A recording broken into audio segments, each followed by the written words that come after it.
Hello, I'm Rochelle. I'm a physical therapist here at Sarah Bush Lincoln Hospital, and I am just here to prepare you today for what to expect in terms of pre- and post-op physical and occupational therapy. Physical therapy is primarily concerned with your functional mobility, so things like getting out of bed, standing up, walking, getting up and down steps. Whereas our occupational therapists are more so concerned with your self-care skills. So can you get yourself dressed? Can you get on and off a toilet? Can you toilet yourself?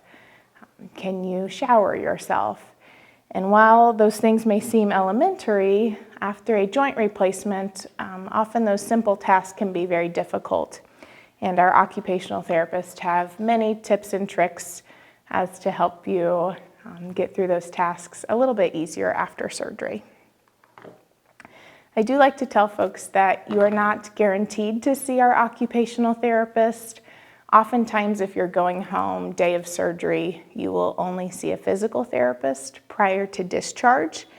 You will not be slided any service. It's just kind of an added bonus if you happen to be admitted for more than the one day as typical. I want everyone to expect to see physical therapy prior to your discharge. So even if you're leaving day of surgery, you will see a physical therapist prior to leaving. And what we expect to happen that day, you will hear us term it an evaluation. So a physical therapy evaluation. That is kind of the first time we meet you, the first time we get to know each other. And what I want you to expect during that evaluation, I will have a lot of questions for you. I'm going to be asking what your house looks like, who you live with, who your support personnel are. Do you normally take care of yourself? Do you have assistants?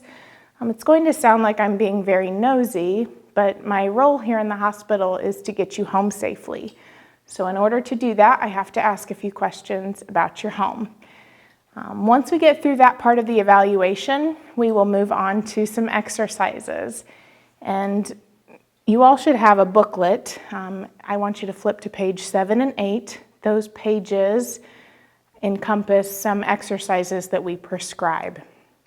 And those exercises I usually recommend that you start today. We want you to start practicing those exercises at least once a day, and I usually suggest trying them just 10 to 15 times a piece because it will help you prepare for your surgery, but it also will prepare your muscles to support a new joint after surgery. And the biggest benefit, these exercises that we're prescribing are the same exercises that will be your homework after surgery. And those are the same exercises we will do that first time we meet each other. So to kind of encompass our physical therapy evaluation, we'll start with questions, then we will do exercises, and then if you're up for it, we will try to get you sitting up on the side of your bed. We will try to stand up. If you do well, we will take a walk. If you do well with walking, we will try to go up and down steps. And that whole sequence can happen just a few hours after surgery.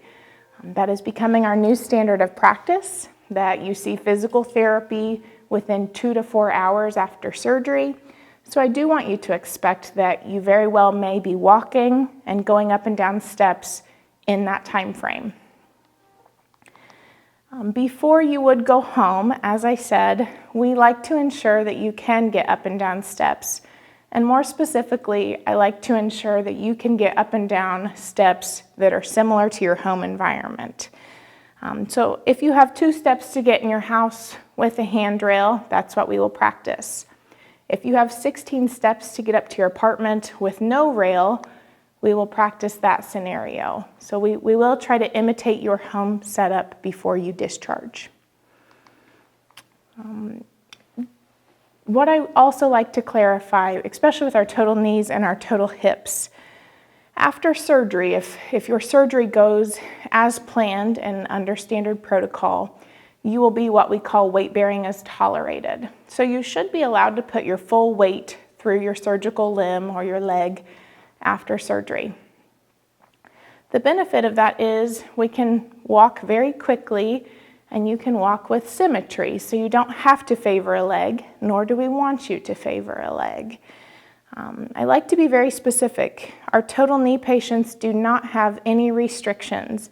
So you are allowed to bend and straighten your knee as much as you're able. That is good for a new joint. And our total hip patients, depending on the surgeon and on the protocol, have kind of various precautions. Almost all of our total hip patients are weight bearing as tolerated, meaning you can put your full weight through your leg. However, if you have an anterior incision, meaning your incision is on the front side, you will have less precautions than if you have a posterior lateral hip. If your incision is on the back side, you do have some precautions with that, and we will get into further detail. To reiterate, with the posterior lateral hip, your incision is going to be kind of almost through your gluteal musculature, so kind of in your cheek musculature. And if that is where your incision is, it is a posterior lateral hip, and that means you have 3 rules we have to follow after surgery. Number 1, we do not want you crossing your legs, okay? Number 2, we do not want you breaking 90 degrees at your hip. 90 degrees essentially means a perfect L at your hip. So we don't want you bending forward or bringing your leg up towards you after surgery, and that usually lasts 6 to 8 weeks. So you will need help putting on your own socks, your own shoes, your own pants, because you're not allowed to bend over to do that. We do have some adaptive equipment that can help you, but I want you to plan to need help or using special equipment to do those tasks. The third rule is we don't want you turning your feet inward. We call that pigeon toeing, so no turning your toes inward. What tends to happen, folks get in trouble with this when they're walking and they go to turn. So if they had their right hip replaced, if they go to turn to the right, they leave their foot planted and they turn their toes hard inward. What I suggest is after surgery, if possible, when you're turning, turn away from your surgical side. And if you have to turn toward your surgical side, make sure you're picking up your feet and not pivoting over a leg. Okay?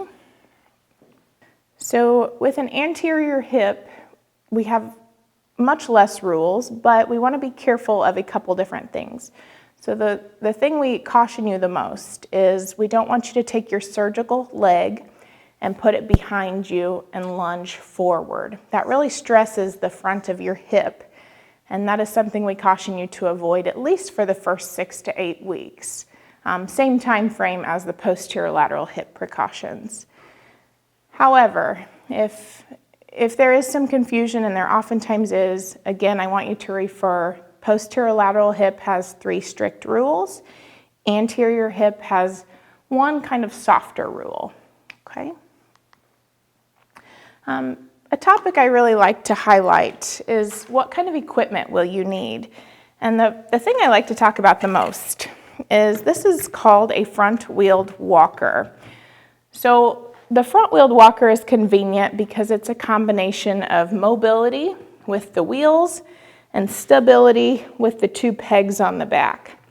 This allows you to walk with a nice, smooth gait pattern, okay? Because it rolls, all right?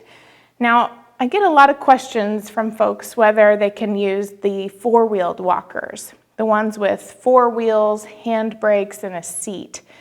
I really prefer that you do not use that kind because they're not as stable. They don't allow you to bear as much weight or feel as secure. So really, this walker is my preference because it gives you the combination of mobility and stability. Alternately, I don't prefer the walkers that have 4 pegs either, as you have to pick those up each time you walk, and they don't allow you to smoothly walk. So really my strong preference is the walker with 2 wheels on the front, 2 pegs on the back. Typically, if you're hoping to get your own walker, your insurance will usually cover a certain percentage of the cost of it. You can get these walkers at home medical stores or local pharmacies. However, I also tell folks if you want to simply rent one, and typically you can rent them for free, you can get these from the Legion, the Lions Club, different local charities that are available in your area will often rent them to you for zero to no cost. Other equipment I do like to highlight is the bedside commode. So most of you will know that as kind of a portable toilet. Those can be very convenient after surgery. A lot of folks like to keep the commode beside their bed overnight. However, other folks like to use the commode for other purposes. So if you pull the bucket out of the commode, it becomes more of a seat frame. And you can take that whole frame and put it over your toilet. The benefit of that is you now have two rails on each side of your toilet, and your toilet seat sits higher.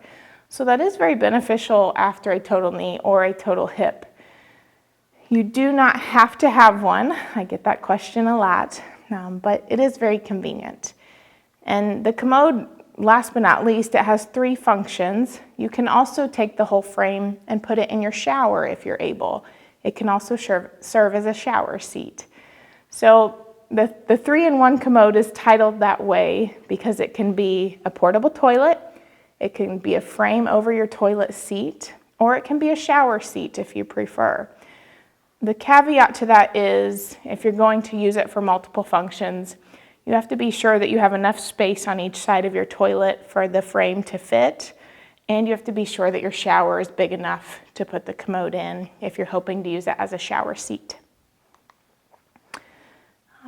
Another topic I like to cover is kind of preparing your home for coming home or for post-op. So for safety tips, I like you to remove all throw rugs or all really tripping hazards, especially in your walkways. If you have a small dog or a small cat or a grandchild or child, be cautious that there can be toys or small things to step on, and we want to make sure that you're aware of those things and not tripping or stepping on them. Other things I typically recommend for your home environment, anything that you use daily or frequently.